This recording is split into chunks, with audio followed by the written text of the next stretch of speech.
All right, great, okay. You could have told me. You were going to let me do that the whole time. You'd be like, what notes does Jared have on? All right, so today we're going to talk about current CICD at AT&T. If you were just at my lightning talk with Melinda, we'll get a chance to see the actual progression here of where we came from. We're going to go over the AT&T cloud layers. We're going to review the CI engineering workflow. And we're going to have a short demo of the OpenStack Helm Zool v3 gates actually doing a deployment. And then we're going to review the developer workflow. Okay, so this is our current AIC CI/CD. Really, I think, kind of look back, pretty, right? Okay, you may have seen this before. You may even think, hey, this looks a lot like what we do, or we'd like to do this. What I guess I should probably point out is that we grew this over time. So we didn't have this at the beginning. We didn't start with all of these boxes. Over time, we started with continuous integration. We grew it. We added on our continuous delivery. We tucked in quality checks on the way. We added on full CD. We implemented a couple different gates to actually stop a deployment, or at least the progression of a deployment if we found critical issues. I think probably the best thing you can say about this is that it's hardened. We have it in place, but there's something about this. It feels a little maybe monolithic. It's a little bit big, long in the tooth. It takes us 2 days at minimum to get a single change through this entire pipeline. Now, I think that's pretty good considering how long it used to take, but we're asked to do better.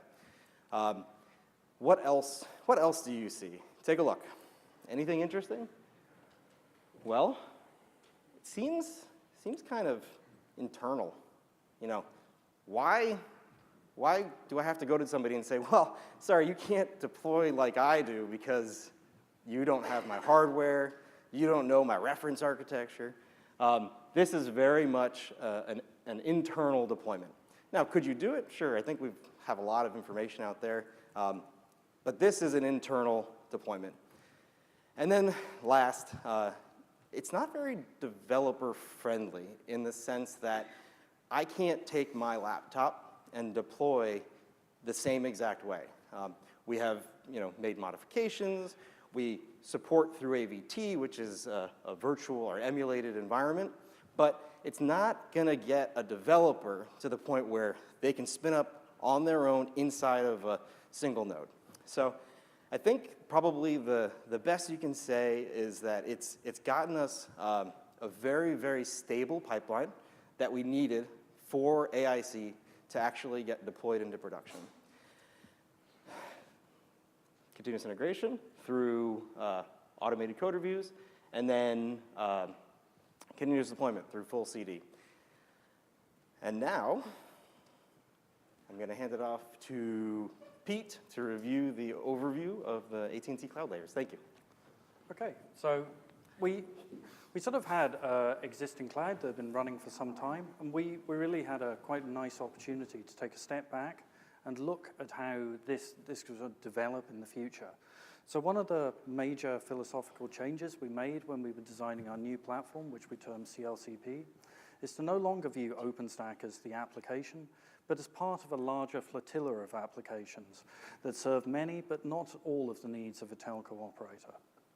And with this mindset in mind, we looked at our existing infrastructure, which sort of had evolved in response to that demand, and took our experiences and then built a solution that was purpose-built to meet not only the needs of today, but also allow us to seamlessly roll in tomorrow. And this is really important, as today we have over 80 production zones and 100,000 cores within OpenStack, spread across 10 countries. And so we really needed to fully automate with absolute predictability our OpenStack environment. And to support this, we've developed a series of open source applications, which we term the undercloud. which we've also nicknamed the UCP. This helps us manage our sites from their creation, right through from minor updates and configuration changes, through to complete uplifting and upgrading of OpenStack and other service level components like OpenContrail and operations and storage systems. We facilitate this through our front door, which is a shipyard, which sort of deals with all operator endpoints. And then this goes back through dry dock for bare metal provisioning and promenade for deployment of our Kubernetes platform. And we manage all of these components in exactly the same way we do for OpenStack, through the use of containers, Kubernetes, and Helm. And effectively, we describe this as the ideal way for us to manage and release software quickly, regardless of what it is, with minimal disruption to our workloads and with absolute predictability. And we apply the same level of rigor for our CI process for all of these processes to ensure their reliance and repeatability. And to describe the infrastructure we use in this context, I'll hand over to Stacy.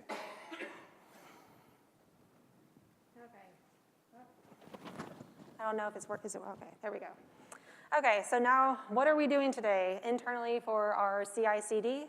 And we are eating our own dog food. So as you can see, we have approximately 12 nodes that we have Kubernetes deployed on. Some of these nodes are only for our developers to actually go out and provision a VM so they can do any type of local testing that they need, just whenever they need to spin up a VM. If they already have something downloaded on their laptop and say they need 2 more VMs, they go out here and provision those via OpenStack Helm. This is also, since we are eating our own dog food, early on, whenever we were developing OpenStack Helm, since we were consuming our product, we were essentially the first people that were finding things that we could pass on to our dev team to say, hey, we need this, we need this. The other half of our nodes are for our CI/CD tooling. So you can see we have Jenkins, which is deployed via Helm chart.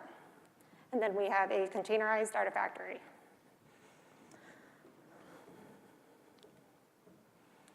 Okay, so next, CI engineer workflow. We were starting from scratch, and since we were thinking upstream as a developer, how are we going to start this to empower our developers to go out and use everything that we're developing and in a pattern?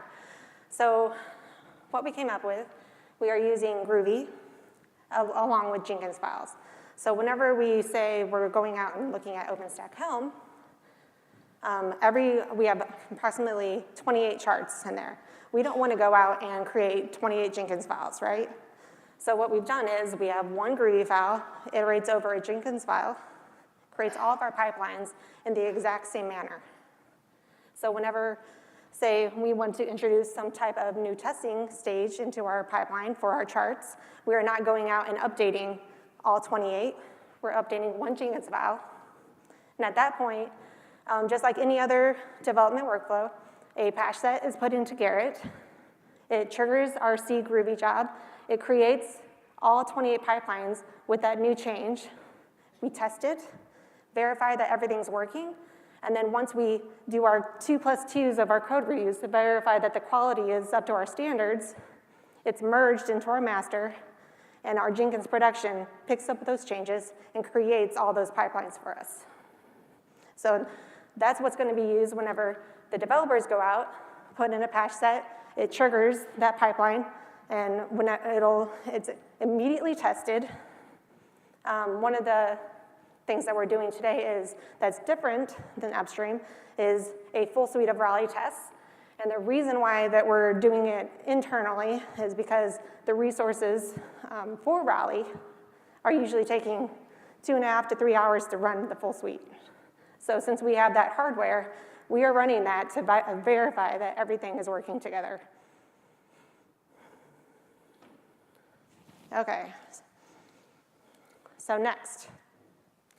Now we have a Groovy and a Jenkins file. What else are we using? So Jenkins has multiple plugins. We're using Heat. We have templates defined for every single pipeline that we have. So the two main ones are image pipelines And then chart pipelines. So in an image pipeline, we we're building an image, we're running that image, testing it. So we only provision one VM, maybe it's a small. But whenever we're taking that image and deploying maybe a cluster of Kubernetes, a Kubernetes cluster, we are then telling Heat to provision, say, 5 VMs. So and at this point, we're saying we want a size medium. So we have 5 VMs, all size medium. And what happens is we have a Genesis node. It provisions Kubernetes, and then it will take all the other VMs that were defined via Heat template and deploying Kubernetes on those and joining that cluster together.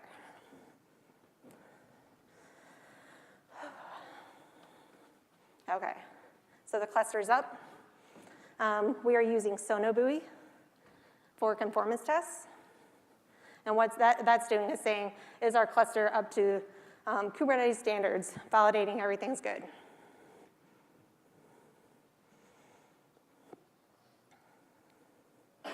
Okay, so next we're going to move on to Pete, and what he's going to do is he is going to give a demo of OpenStack Helm using Zool v3.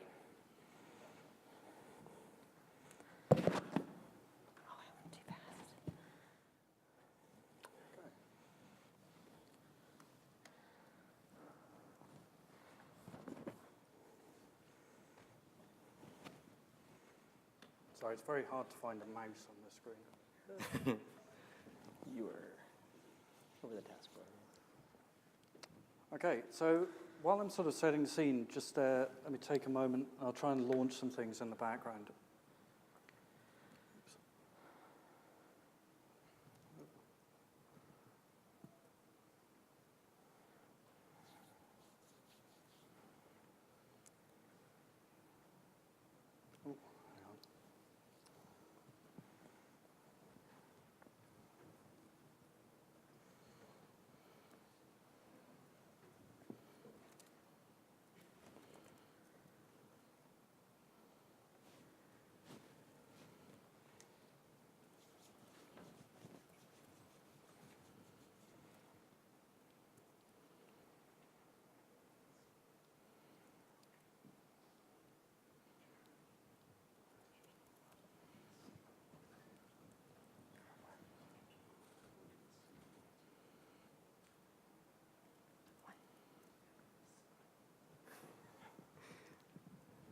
So,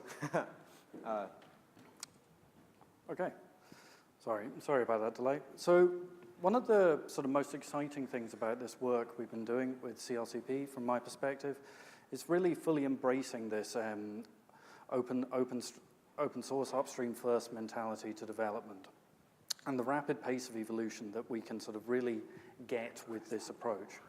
And overall, I think this really exemplifies how large enterprises' attitudes and management of open source projects is evolving and really sort of capitalizing on the benefits this can produce. And we're now starting to produce projects that are both driven by a business's needs while also being cognizant that we need to build software that works for a much wider audience and develop communities surrounding that software with a number of stakeholders for long-term success. And in this way, in this sort of sense, what we're seeing here on screen with Kubernetes is a perfect example of the software equivalent to this philosophy. So with Kubernetes, we're able to abstract a collection of hardware from a laptop to a large node very, very simply.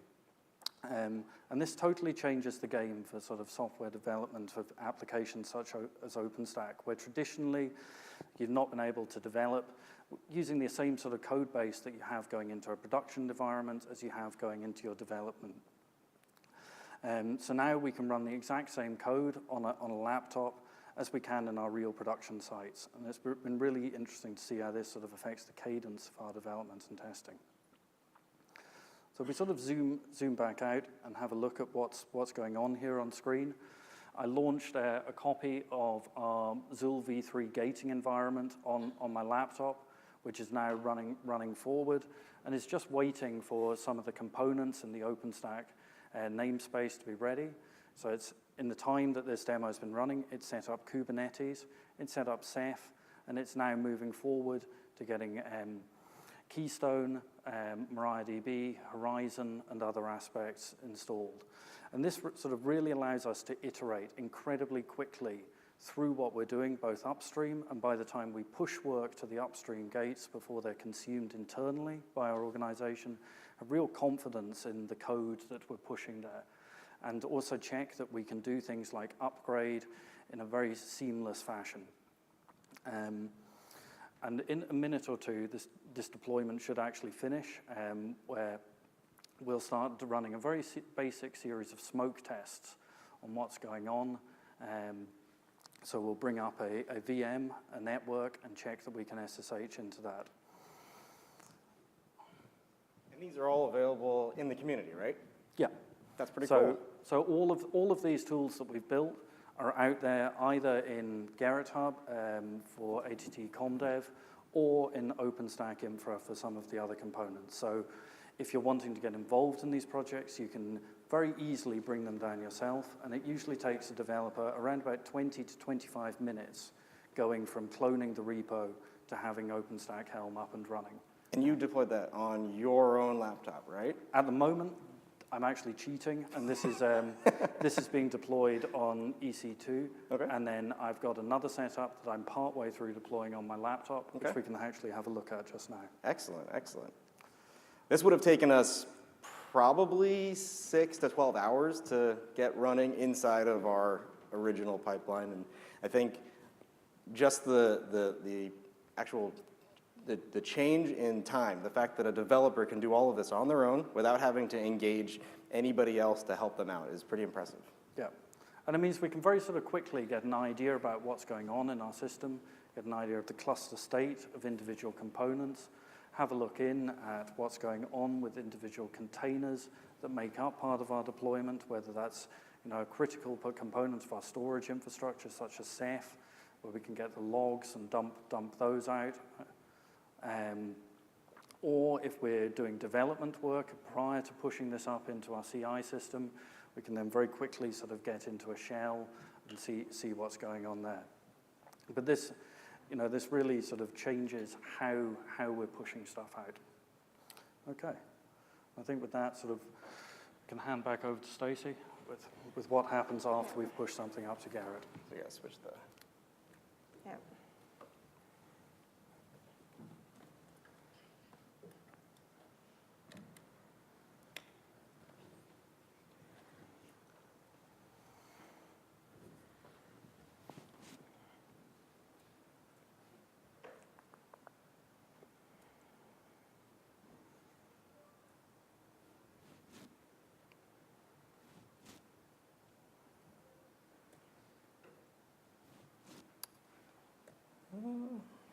Working on getting the extended again here, sorry.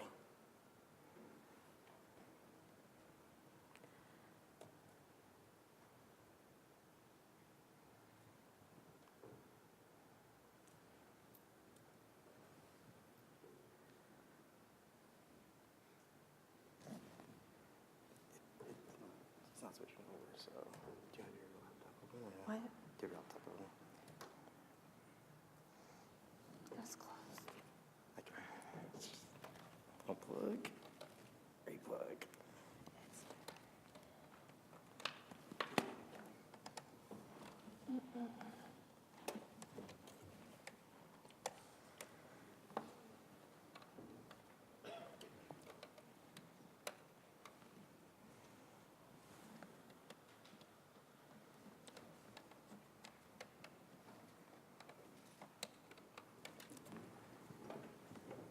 Sorry, it's not, it didn't like restore the. Exit out of PowerPoint. Just escape from the main screen.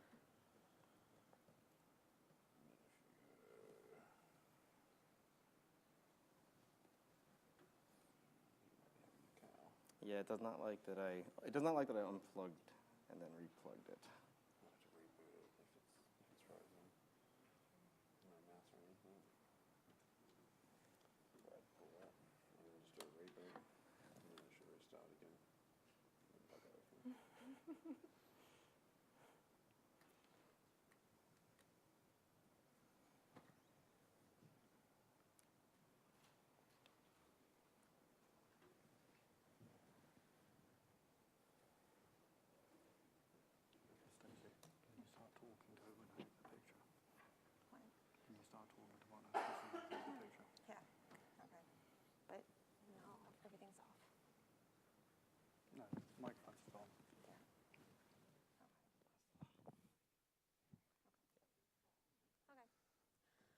Okay, so next we're going to go into the dev workflow.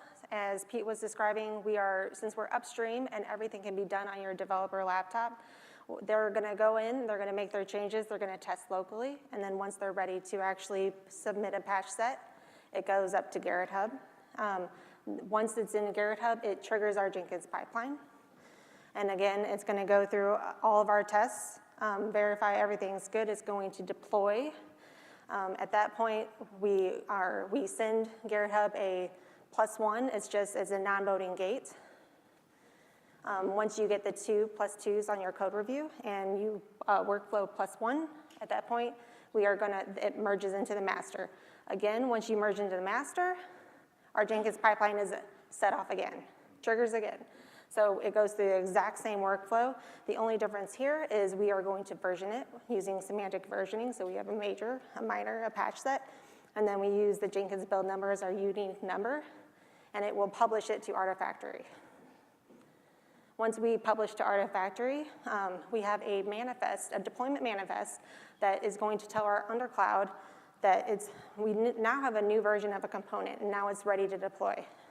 Once that manifest is updated with that version, Armada the integration end-to-end is triggered. It's going to pull down that manifest, and Armada, which is our deployment tool, is going to take that manifest and deploy that new component that we need. Okay, so next, our other dev workflow, which is any of our undercloud components. And again, since we did start from scratch, we wanted to make sure that, say, a verification job.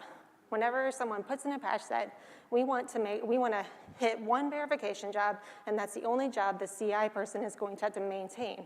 And in order to do this, we have to make sure that all of the undercloud components are defined in a way that have the same entry point. So every time an undercloud component is changed, so someone puts in a patch set into Armada, it then triggers a Jenkins job that all it does is it runs unit tests, it runs a syntax check, it runs Bandit to make sure it's conforming to security, and at that point, it's going to go up to GitHub and say, oh, you've just passed verification. So we will allow this to merge if it goes through a deployment and also gets 2+2s as a peer review. Okay, so the first part is our dev process, and the second part is our end-to-end integration.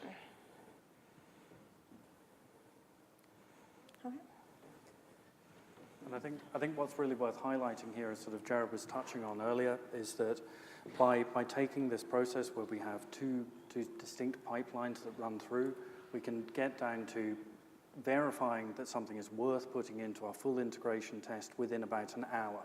So we can really sort of rapidly validate that something is a candidate that should be considered for release before putting it through the full process.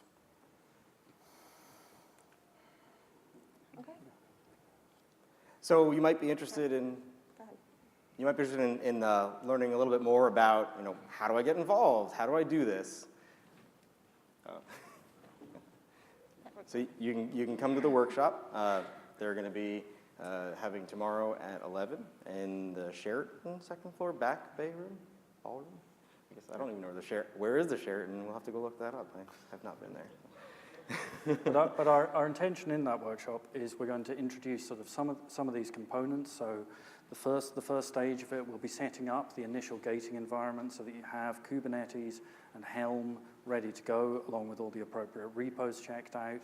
And then we will actually run through, as opposed to one of our gating environments, a manual deployment of all of these components, so we can start to sort of dissect how they actually fit together, and then sort of describe how these various components really integrate with each other.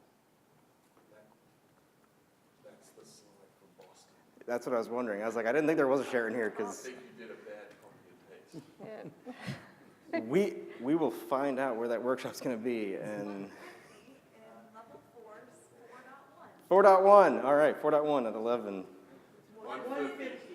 150. Oh, that's completely wrong. Okay. Yep. Well, sorry for everybody in the room. Sorry for everybody on the web. So we can open up the floor to questions. Anybody? Any questions? You mentioned Armada. Can you talk a little bit about Armada and sort of how it fits into our Helm deployment strategy? I'm going to Yep. segue to the dev. Armada, I think the simplest way to describe Armada, sort of at least the way I picture it, is that it's almost like a Kubernetes for Helm, in the sense that it allows us to declaratively describe a series of deployments and the way they fit together. So Helm is a very powerful sort of tool, but it is very focused and limited in what it can do at the same time. So it provides templating and basic release management for sort of single applications. And with Armada, we've extended that to cover a series of applications so that for a sort of set of infrastructure like ours, or for OpenStack in general, we can then sort of focus in upgrades on particular elements of that while instantiating an entire environment very simply. Go ahead. So you said you use Tempest and Rally for the test. So is it just like a normal Tempest test, or is it more into it, like a failure test, HA test, or like a more destructive testing, or maybe upgrade testing? So do you guys have or plan to have those test scenarios? Yep, so the question was about Tempest tests and whether we're integrating destructive, whether we're dealing with destructive testing or the various potential scenarios.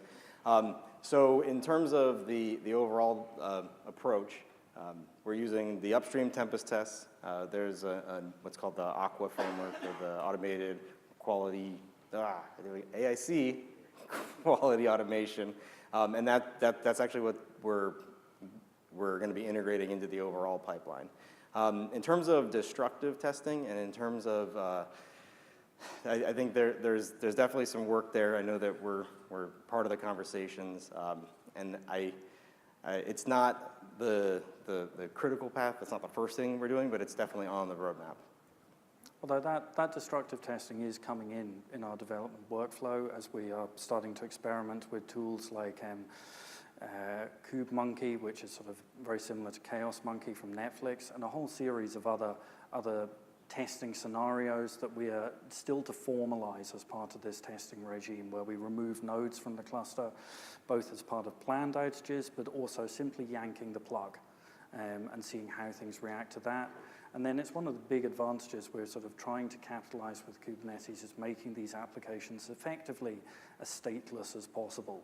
So as we scale them horizontally, we can remove pods, fairly rapidly without an impact to any part of the service. And this sort of extends into the whole philosophy of what we're doing about trying to drive hitless upgrades, because I kind of view an upgrade as, it's an outage of sorts.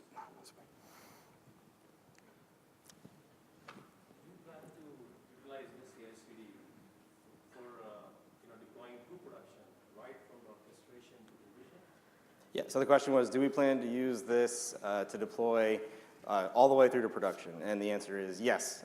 Actually, that's what a major part of Armada is about. It's about actually being able to fully manage the deployment process and the gating steps along the way. So we're going to be going from development all the way through to production with the exact same tool set to deploy our AIC.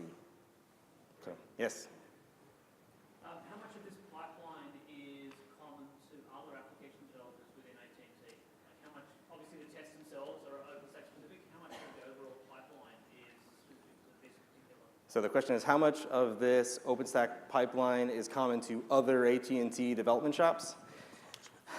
So what we have in place is used across the various components within AICCP. It will be used, obviously, for our development team.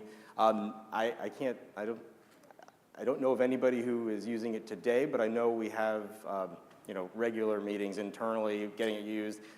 Ultimately, though, I know we we're in the community, but just as much as we're in the community, we're evangelizing it within AT&T. So it's open to everybody. So our hope is that other people get involved and sort of, especially with OpenStack Helm being inside of the OpenStack community, we've also made available all the tools that are, go around it. So it's. And all the Jenkins files, since we did start upstream first, all those Jenkins files are using the upstream scripts that are already, so we're reusing, we're not making it specific to AT&T. So it's something that you would talk about. Any questions? No VNF questions?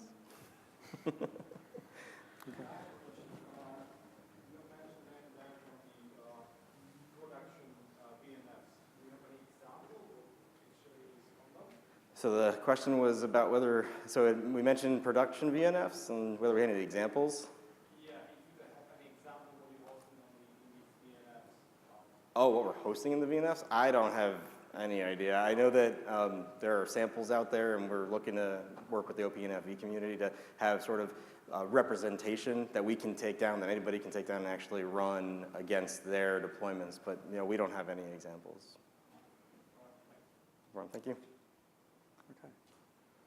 So, I think just to close, if anyone wanted to come to the workshop tomorrow, I now know the definitive time is 10 to 2 on level 4 in C4.1. If you bring along a laptop with an SSH connection, we have a whole series of VMs and everything else you need to get up and running. Thank you, everybody. Thanks.